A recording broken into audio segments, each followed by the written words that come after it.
되게 오랜만입니다. 오늘 5분 요약. 오늘 들었던 말씀 한 번 더 되새김질 해보고 한 번 더 은혜를 생각해보는 그런 시간이 되었으면 좋겠습니다. 오늘은 조금 이제 좀 글쎄요, 이게 맞는 표현이 아닐 수도 있는데 좀 덜 유명한 덜 유명한 성경입니다. 스바냐서를 좀 살펴봤는데요. 선생님 오늘 말씀 시작하면서 그 영화 얘기부터 했습니다. 영화 얘기 한산 얘기했어요. 한산 스포일러 안 한다고 했으니까. 근데 역사가 보여준 스포일러가 있잖아요. 조선이 이겼습니다. 조선이 이겨요. 근데 아무튼 근데 이 한산이라는 영화 자체가 나중에 보시면 아시겠지만 굉장히 탁월한 게 뭐냐면은 어려운 이 조선의 상황을 굉장히 잘 그려내요. 어떤 억지 감동이나 그런 거 없이 있는 그대로 잘 그려내는 모습이기 때문에 참 좋고, 그걸 이겨내고 이제 싸워서 막 이기는 장면이 굉장히 멋있고 또 재미도 있고 그렇기 때문에 꼭 보라고 말씀드렸습니다. 근데 그런 이 조선의 상황, 이 외세의 침략을 받은, 일본이라는 외세의 침략을 받은 조선의 상황과 오늘 이 스바냐 선지자가 활동하고 있는 유다의 상황이 좀 별반 다를 게 없었다라고 했어요.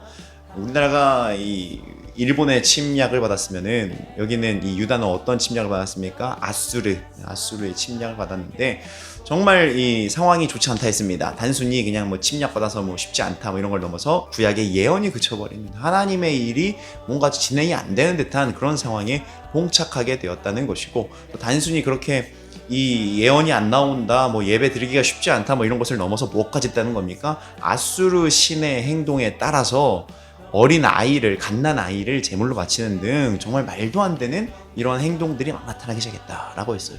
자, 그런데 여기서 그럼 스바냐 선지자가 뭔가 위로, 반전, 뭐 희망을 얘기해야 될 것 같은데 뭘 얘기한다고 했습니까? 심판을 얘기한다더라는 거예요.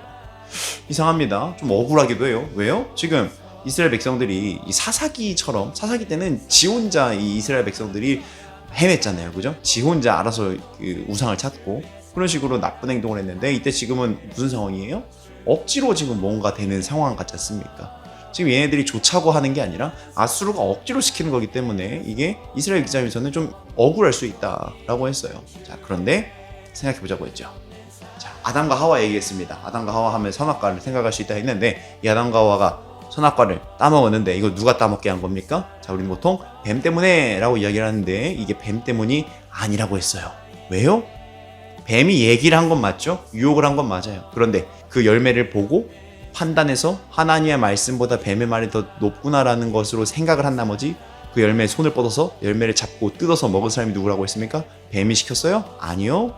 인간이 한 짓이라고 했어요. 그렇기 때문에 인간이 죄의 저주를 받았다라고 했습니다. 뱀이 유혹을 했건 안 했건, 그런 상황이 됐건 안 했건, 어쨌든 간에 그 죄를 저지른 사람은 아담과 하와이고 인간이라고 했어요. 마찬가지라고 했습니다. 아수르의 상황이 강력했건 강력하지 않았건, 뭐 상황이 어떻게 만들어졌던 간에 우상을 섬기기로 선택한 것, 인신제사를 드리는 그런 어처구니 없는 행동을 선택한 건 누구예요? 유다 백성들이라는 거예요. 그렇기 때문에 스바냐 선지자는 심판을 선포하지 않을 수가 없었다는 겁니다. 그런 와중에 스바냐 선지자는 무엇을 이야기합니까? 하나님의 자비를 선포해요. 어떤 자비예요? 하나님 또 뭐 하시고 계시길래 또 뭐 하세요? 또 용서하신대요. 또 기회를 주시겠다. 또 다시 한번 너희들의 심판이 되지 않는 방법을 알려주시겠다라고 하시면서 무엇을 말씀하십니까? 겸손을 말씀하세요. 그 겸손 뭐라고 했어요? 칭찬받았을 때 아니에요, 이게 겸손이 아니라고 했습니다. 우리가 말하는 겸손, 성경이 말하는 겸손은 내가 나의 어떤 생각들, 나의 어떤 모습들, 나의 판단들을 내려놓고 뭐 하라는 겁니까? 그 내려놓은 틈 사이로 하나님을 들어서 하나님이 드러나게 하는 삶, 하나님을 더 바라보게 하는 삶이 우리들이 말하는 겸손이라는 것이고, 예수님까지도 이것을 거들면서 이렇게 말씀하셨어요. 너희 심령이 가난한 자들이, 심령이 가난해서 하나님으로 채워야 되는 사람만이 천국을 소유한 사람이다 라고 말씀하셨어요. 그렇게 말씀하시는 예수님을 향하여서 우리가 어떻게 해야 된다고 했습니까? 우리 역시도 겸손하게 그 살아가야 될 것인데 쉽지 않다고 했어요. 수련회 갔다 와도 여전히 욕하고 뭐 야한 거 보고 싶고 막 그런다고 했습니다. 자, 그런 우리를 향해서 우리가 어떤 결단할 수 있다는 겁니까?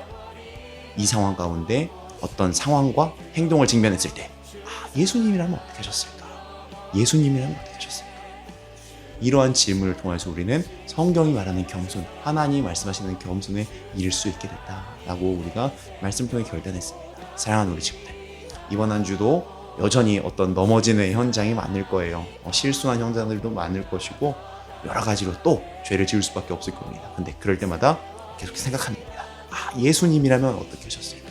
예수님이라면 어떻게 하셨을까? 그렇게 100개의 죄를 지을 상황에서 단 한 개의 죄라도 좀 줄여낼 수 있는 우리 친구들이 되어서 그렇게 하나님 보시기에 아름다운 모습이 우리 친구들의 모습을 통해 잘 나타날 수 있기를 간절히 소망하고 축복합니다.